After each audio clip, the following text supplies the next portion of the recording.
transition to the A-10. So it was back to Tucson for Davis Monthan for 3 more months of learning to fly the A-10. And so my squadron at Myrtle Beach became the first operational A-10 squadron in the Air Force. There were 3 training squadrons at Davis Monthan, but if a war broke out, they would just still stay there and train, but an operational squadron would be sent to deploy. And so since we were going to be the first squadron, we got to develop the tactics that the A-10s would use in combat. And initially, when the Air Force bought the airplane, they just had a tack hand and manual bombing. They tried to buy the cheapest airplane they could and said, well, we'll add stuff later after we get this buy through Congress. And so we had to learn how to fly at low altitudes, trying to read a map. You know, we were going to fly at 100 feet to avoid enemy radar. We tried to read our maps, and it was kind of tough to do. And flying around South Carolina was our whole training area. If you've ever, pilots, we never get lost, but if we got disoriented, we could fly, look for a water tower. Because every single water tower in South Carolina has the name of the city painted on it, so that you could figure out where you were again. And a little later on, after the aircraft was in service for a while, they finally started adding systems to the airplane. They put an ILS in it, was an instrument landing system, so we could go down to lower minimums in the weather. They put the inertial navigation system in, so you could put coordinates in the target, a little arrow will tell you where to go and give you exactly the miles away, so that got rid of the map reading for a while. And it had computed bombing in it, and also a computed gun sight.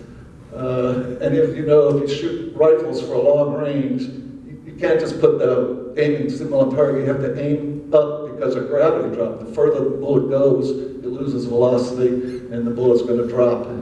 So before computed bombing, you had to figure out, I'm going to apply for gravity drop, and if you're pulling G's, if you pull G's, that makes the bullet go like this. So you've got to figure gravity drop, G-force, density, altitude, potential, all these things you kind of had to figure out when you're using your gun sight before computed gun sights. I'm sure you've seen many of World War II pictures of guys, you know, trying to shoot down another airplane. They're going back and forth and they're strafing. And basically what they're doing is called spray and pray. You just start shooting the bullets out there and hope the guy flies through them sooner or later. But after they put the computed gun sight in, you just put the pipper on the target and pull the trigger, and no matter what you were doing, the computer would figure out all these things that it had to take advantage of.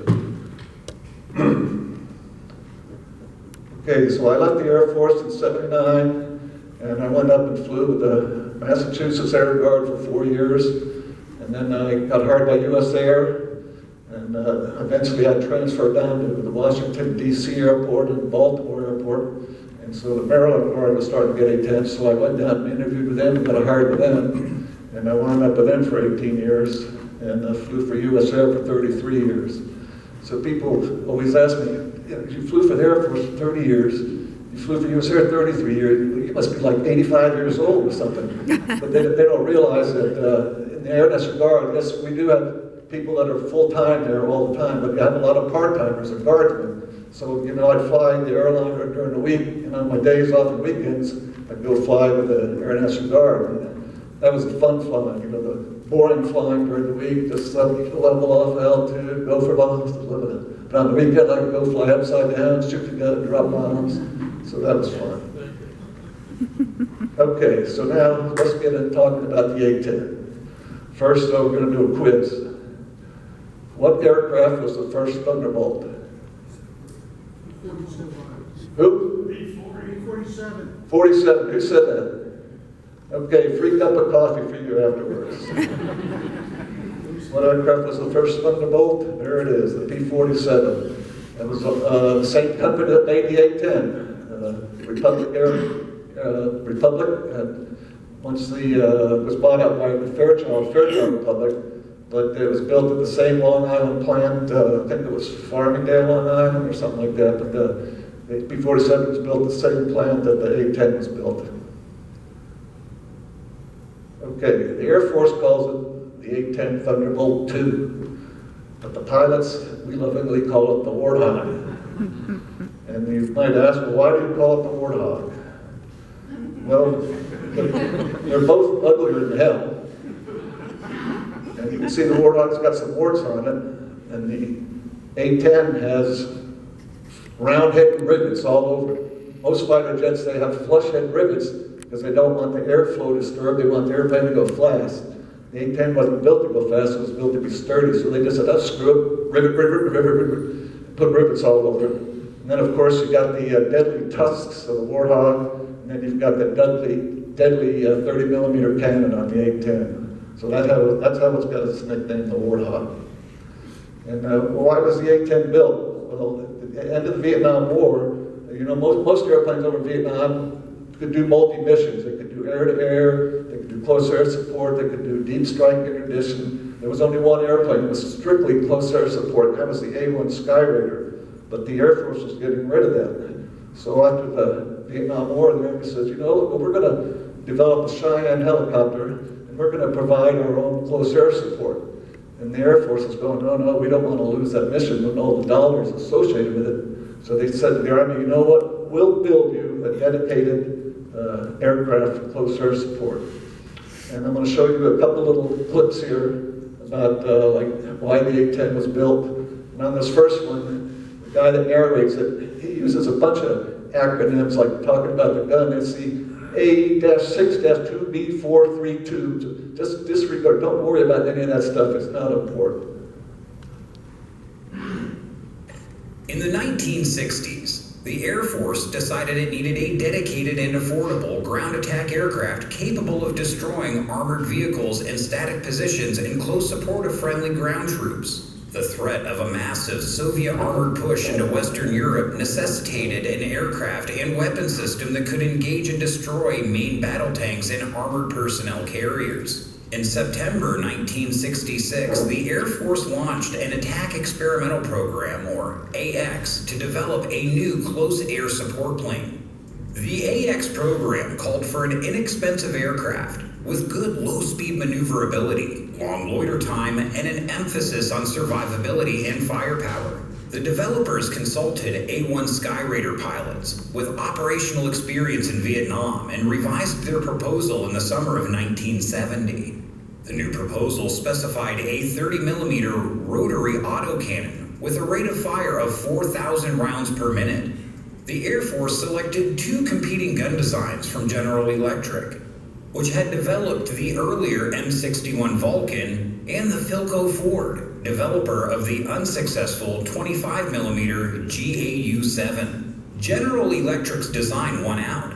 The Air Force designated it GAU-8, or, more technically, the A/A49E6 gun system. General Electric didn't simply scale up its 20mm M61 Vulcan system, as that would have resulted in a gun that far exceeded the Air Force's maximum weight requirement. Instead, the company developed a new, lighter system that coupled with the Vulcan's linkless ammunition feed.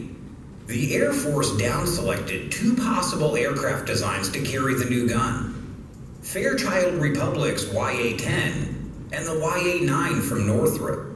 Both designs took the GUA-8 as their starting points.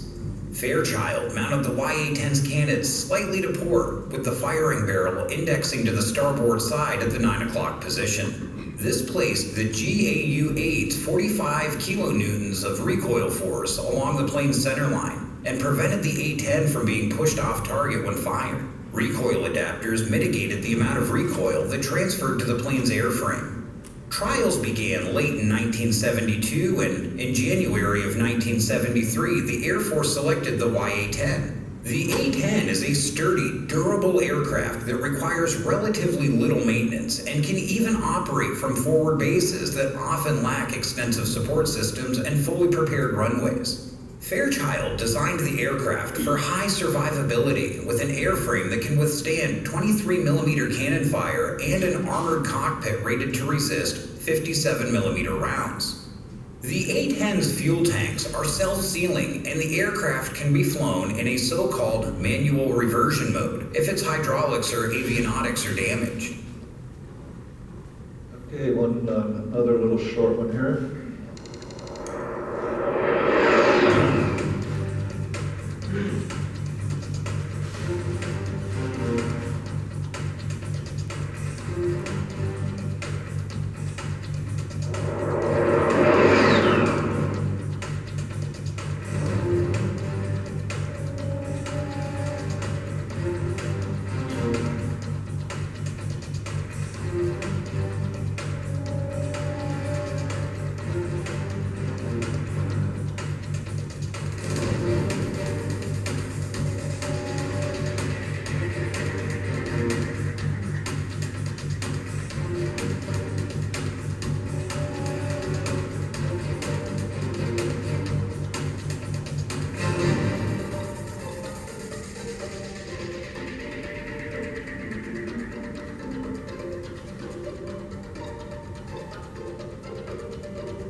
Okay, we saw in that film that talked about the Air Force was planning to retire the A-10, and that was true a couple of years ago.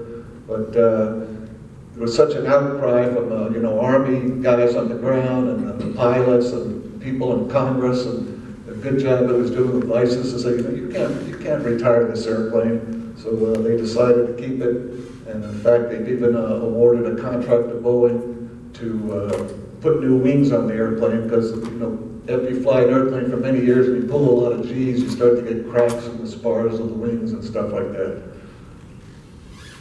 So as the film said, the airplane is built around this 30mm Gatling gun, and you can see the difference in the size of the bullets. The 20mm is what most fighter planes, F-4s, A-7s, F-105s, they had 20mm, and then they came out with this 30mm.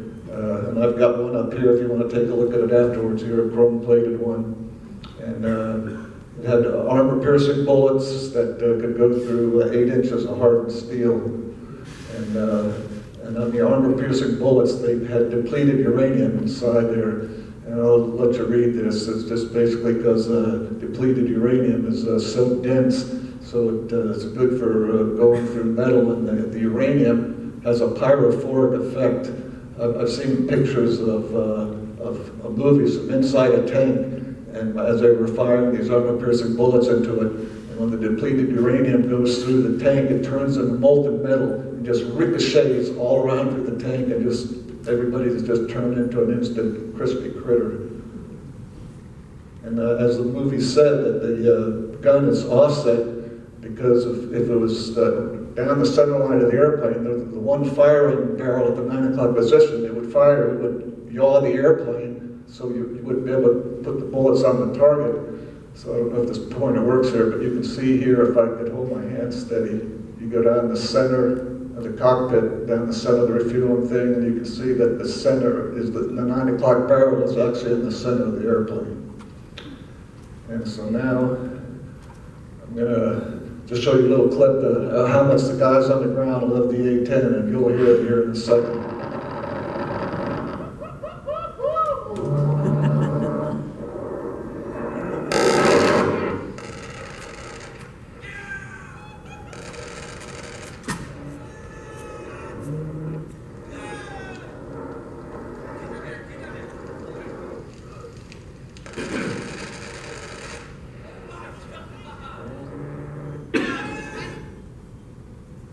Army guys love the A-10. And this just talks a little bit about the capabilities of the A-10 being the only close air support aircraft. It can air refuel and stay up even longer. It's cheaper to fly than most any other airplane. And let's talk a little bit about the refueling. Most of the time we use the KC-135, which is the airplanes they have out here at MacDill Air Base. You see them flying around here a lot. It's basically a Boeing 707 converted to being a refueling airplane. And the boomer, he lays down on a bed in the back of the aircraft, and he's got 2 sticks, one in his left hand. He works the elevator and the ailerons on the boom there so he can fly the boom left and right, up and down. And in his other hand, he's got a stick, and there's a metal pipe inside the boom, and he pushes that pipe down out of the boom into the receptacle of the airplane. And on one of our deployments to Hawaii, my wife was fortunate enough to get to ride in the KC-135 and watch them refuel. There were 2 beds next to either side of the boom where observers can lay down and watch. So I guess it can be said my wife laid down in bed with a boom operator there. What a floozy. One of the longest flights I had at the A-10, we were coming back from a deployment in Germany, and we'd always stop in the Azores for a good night's sleep and get something to eat. The next day we took off flying to Baltimore, went up to 20,000 feet, which is where we normally cruise. And the A-10 cruises at 300 knot true airspeed. And it was the winter time, and the jet stream was down very low. And we had a 150 knot headwind directly on our nose. So that means our ground speed was 150 knots. And I'm thinking, here I am flying a fighter jet, and there's some guy in a Ferrari on the Autobahn going faster than I am. And I wound up in the cockpit for 12 and a half hours on that flight. And I will just show you a little video, what it looks like from the boomer's point of view.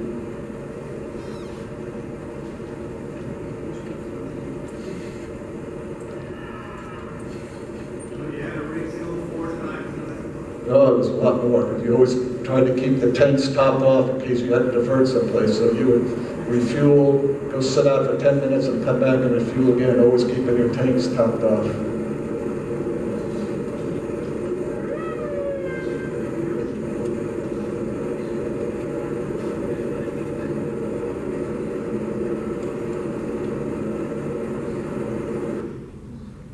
Okay, let's just talk a little bit at some of the munitions that the A-10 can carry. On the outboard stations here, we've got two Maverick missiles, HM-65s, and then initially they were